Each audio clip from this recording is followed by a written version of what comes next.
La nuit des surgelés et des pizzas oubliées. Le silence de la nuit enveloppait les couloirs étroits et légèrement froids du laboratoire de Porto Labo, où la lumière blafarde des néons se reflétait sur le carrelage blanc. C'est dans cette atmosphère singulière que la voix s'éleva, claire et pleine d'une énergie presque théâtrale, cherchant à percer le mystère de l'identité et de l'espace. Tu sais plus comment je suis? Bah écoute, j'adore le cinéma, les expos. Comment je suis physiquement? Eh bah on me dit plutôt. J'ai les cheveux blancs vénitiens, je suis très très grande, 1,74 m sur 1 kg. Je te souviens qu'il y a les analyses de la chambre 8 à Porto Labo. Oui, qu'est-ce que je pourrais te dire d'autre? Eh bah écoute, j'ai des lunettes. On me dit très drôle, très spirituel. Oui, j'ai des lunettes, oui. Oui, je porte des lunettes, pourquoi? Ah non, tu confonds avec Christelle, ma copine. T'aimerais bien la revoir. C'est pour ça que tu m'as appelé tout à l'heure, tu veux son numéro. La conversation semblait naviguer entre la réalité immédiate et des souvenirs flous de relations anciennes, tissant une comédie absurde du quotidien. C'est pas toi qui as appelé? T'as pas autre chose à foutre, toi, non? Non. Oui, bah c'est une chance que j'appelle, alors comme ça je vais pouvoir te donner les coordonnées de Christelle. Oui, la vie est bien faite, oui. Alors, 0 à 15, 9,33, voilà. De rien, super, au revoir. Mais le répit fut de courte durée, car l'environnement changea brusquement de ton. Des bruits étouffés, des sonneries et des mouvements de panique légère commencèrent à perturber la quiétude relative du service médical. Mais qu'est-ce que tu veux, là? Qu'est-ce que t'as, là? T'as un appel, là, t'as un appel. Oui, allô? Allô? C'est madame qui vient de rapprocher, t'aurais pu me le dire, quand même. Attends, t'étais en ligne, là, je veux pas te déranger non plus, je suis pas madame sans gêne, ça va, moi. T'as mal? T'as mal? Où, y a quelqu'un? Oh non, va tous mourir, si, je m'en sors, je vais vivre sous les tropiques. Elle est mignonne. L'humour grinçant et la légèreté des répliques contrastaient fortement avec la tension dramatique artificielle que les personnages s'efforçaient de se donner. Je vais te foutre de moi, tu vas bien me m'aider, hein? T'as mal? Le monde s'enfuit, les tapons. Vous êtes joignable 24 heures sur 24, dans le monde entier. Morgue y compris. Alors, qu'est-ce que dit la petite Clara? Clara, elle dit que t'es malade, que t'es sadique et que je suis en train de me transformer en viande congelée, là.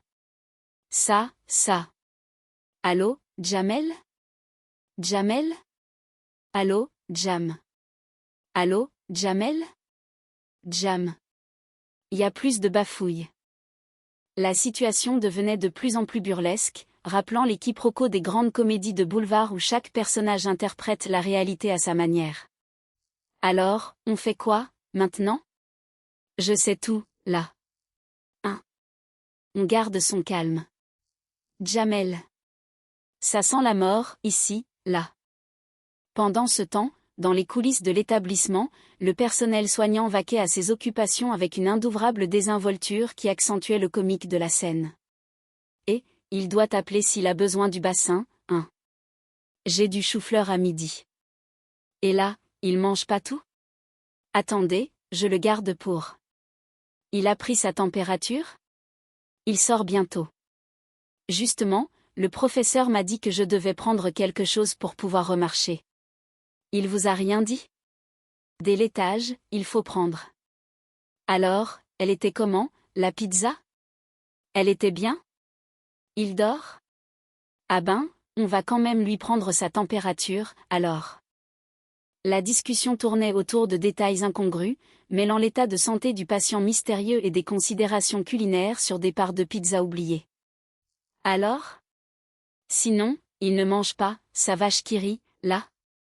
21 degrés. Très bien. 21 degrés? Mettez. Vous avez un souci? Non, très bien. Il va très bien, il dort. Pourquoi il est tout bleu, le monsieur? Il est pas bleu? Il est vert, un peu.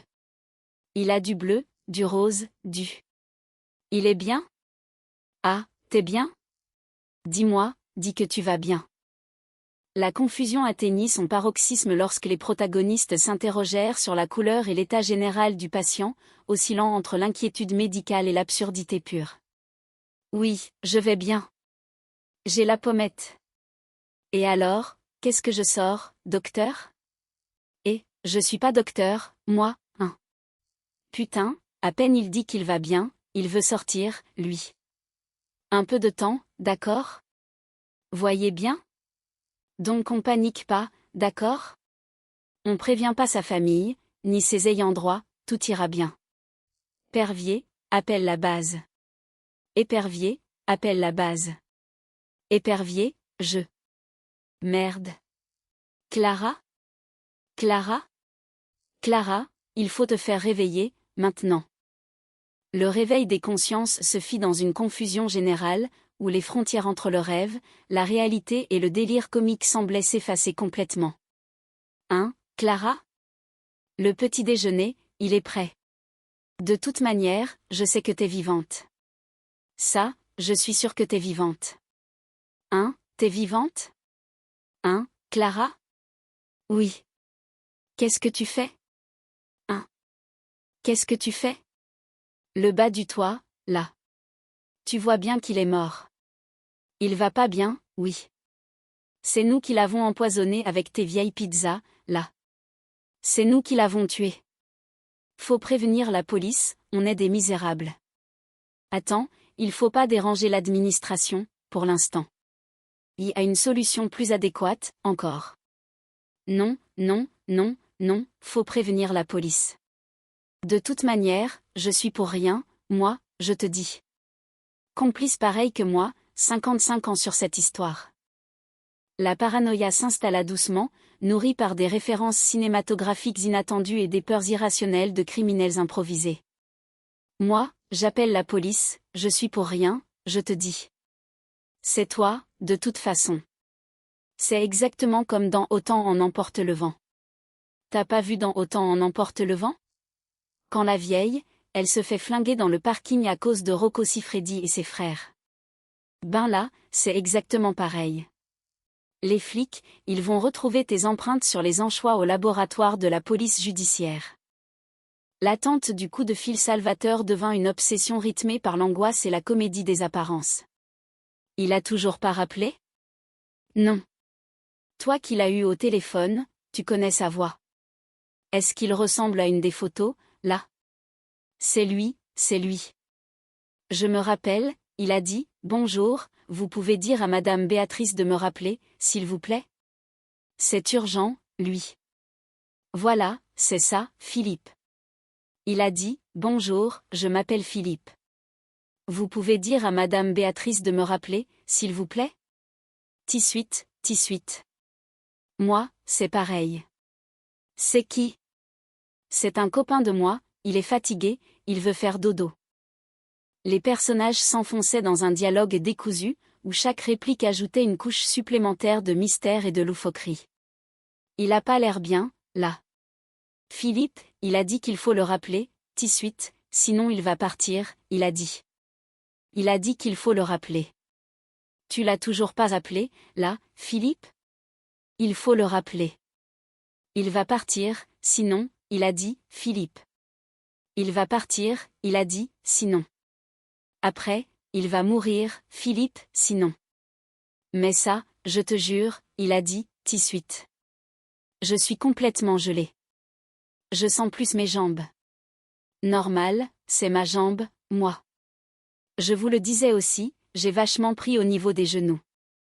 Même au cœur de la prétendue crise, l'autodérision et la tendresse maladroite refaisaient surface entre les deux compagnons d'infortune. Clara, je voulais dire que si jamais on s'en sortait pas, je voulais dire que t'as de très beaux genoux. Merci. C'est un très bon compliment. Je voulais dire que toi aussi, t'as de très beaux genoux. Mais, tu sais, je sais que parfois, souvent, je sais que... Non, non, je sais ce que tu vas dire. C'est plus moi, souvent, qui... Je t'assure que... Merci. Non, non, c'est...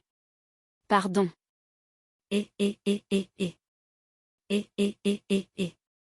Houston? Oui, got un problème. Ouais, je sais, il est un peu tard, là, mais... Hein? Que je ne te rappelle plus jamais? Donc, c'est pas toi qui as appelé, alors? Sûr, hein, parce que... Sinon, ça va, toi. La peur des représailles et de l'incarcération future se mélangeait à la crainte de rater des opportunités professionnelles cruciales. Tu vas voir qu'on va se faire prendre, ouais. Et après, moi, je vais aller en prison et tous les trucs. Et ça va me faire rater mes auditions, et puis ça, c'est l'engrenage de l'échec. Je vais te faire tomber en tête. On va le cacher ici. Le temps d'éliminer toutes les traces de la pizza. Et après, tout va se tasser par soi-même. D'accord? Tu paniques pas, t'as pas peur. T'as pas peur. T'as pas peur. T'as pas peur. Et, tu te rappelles, l'année dernière, quand je faisais mes livraisons de Paella Express, tu te rappelles? Ça, c'était pas vu avec la famille Petitjean. C'est qui, ça, les Petitjean? Ils sont partis là, et là. Et jamais personne ne les a jamais réclamés. Les souvenirs de petits boulots passés et d'aventures culinaires douteuses venaient d'étendre l'atmosphère de manière imprévisible. Mais je déconne. Des pizzas? Eh, ben, moi, t'as pas trop ma réponse. Tiens. Tu vas bien, toi? Qu'est-ce qu'il y a? C'est Aimé. Avec Clara. Le monsieur de. Mais t'es un vrai monstre, quoi. T'as empoisonné tout l'hôpital. Mais je suis pas un fou. Moi, je vais pas te tuer pour ça. Mais t'es complètement malade. Mais qu'est-ce que tu... Ah, là, j'ai tué les autres surgelés. Gérard, ça tombe bien, il fallait absolument que je te parle. L'arrivée de nouveaux interlocuteurs relança l'intrigue dans une direction encore plus rocambolesque, transformant le service hospitalier en scène de théâtre ambulant. Ça va bien? Ça va bien, Jamal, merci. On a une petite conversation à terminer, tous les deux. Oui. Je sais de quoi tu veux me parler. Tu veux peut-être me parler de foot. C'est ça? On appelle Zizou, nous, dans le jargon. Zizou, parce que c'est plus facile à dire. T'imagines, si tu garais, il devait lui dire. Hey. Fais-moi une passe. Ça me prendrait du temps. Zizou, Zizou, Zizou. C'est plus facile à dire que... Jamal, j'espère que t'as oublié qu'on devait reparler de mes tarifs. J'ai pas la peine de me taper, aussi. Les tractations financières se déroulèrent sur un ton faussement grave, mêlant des considérations de budget familial à des règlements de comptes surréalistes. Écoutez-moi bien, monsieur. Je vois pas de quoi vous voulez parler. J'ai du travail. Merci beaucoup. T'es gentil, mais il faut payer, maintenant. Écoutez, la société est en cessation d'activité. S'il vous plaît. Nous avons déposé le bilan. Alors, on vous remercie. Que as-tu me fait, là? T'en as assez de vivre, c'est ça? N'importe quoi. Jamal, lui, de la règle. Quelle raison que j'en ai. C'est pas vrai. Qu'est-ce que vous cherchez, à la fin, de l'argent? C'est l'argent que vous voulez, c'est ça? Je vais vous donner tout l'argent que vous voulez. Est-ce que c'est l'argent que vous voulez, c'est ça? J'avais économisé tout cet argent pour acheter de la viande à mes enfants. Le paroxysme de la négociation fut atteint lorsque les économies de toute une vie furent proposées pour solder un différend aussi absurde que mineur. Mais si c'est l'argent que vous voulez, c'est l'argent que vous avez. D'autant plus que mon petit-fils Karim, qui a 4 ans, il se faisait une joie de manger de la viande hachée. Mais il voulait enlever la viande de la bouche. Mais si vous voulez l'argent, tenez. Prenez tout. Soit 10 balles, 13. Soit 19 balles. Prenez-les tous. Avec la pochette. Prenez tout. C'est pas grave. Allez, allez, allez. Une fois la tempête financière et émotionnelle passée, le calme et la perplexité reprirent leur droit au milieu des débris de l'incident. Et la boîte à pizza? Quelle boîte de pizza? Non, c'est pas grave. C'est toujours un plaisir de travailler avec des gars réglo. Et, Gérard, ce n'est pas. Mais c'est la recette de la soirée clown contre le sida. Faut pas faire ça, ça. C'est pas bien de faire ça, monsieur? Heureuse? Heureuse? C'est ce que tu voulais? Attends. On est resté collés, ok? Appelons ça un simple collage. Voilà, c'était un collage, c'est tout. J'aurais dû prendre des photos. Tu t'es littéralement jeté sur moi. J'étais gênée pour toi. Les derniers instants de cette longue nuit de péripéties se conclurent sur une note de légèreté affectueuse et de promesses de rappels téléphoniques incertains. Attends. Le jour où je me jetterais sur toi, ça serait avec un scuffle. Avec un quoi? Avec un scuffle. Non, tu dis scuffle. Non, scuffle. Coucou, ça va bien? Mais je vous ai presque sauvé la vie tout à l'heure, presque. Eh bien, c'est pas grave, je vais le donner à quelqu'un d'autre. Allô? Béatrice? Steve? Steve?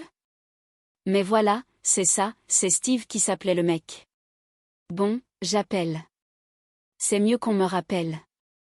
Il est super beau, quand même. Et, je t'aurais dû le rappeler de sa déconnerie. J'ai dit n'importe quoi sur ce coup-là. Steve?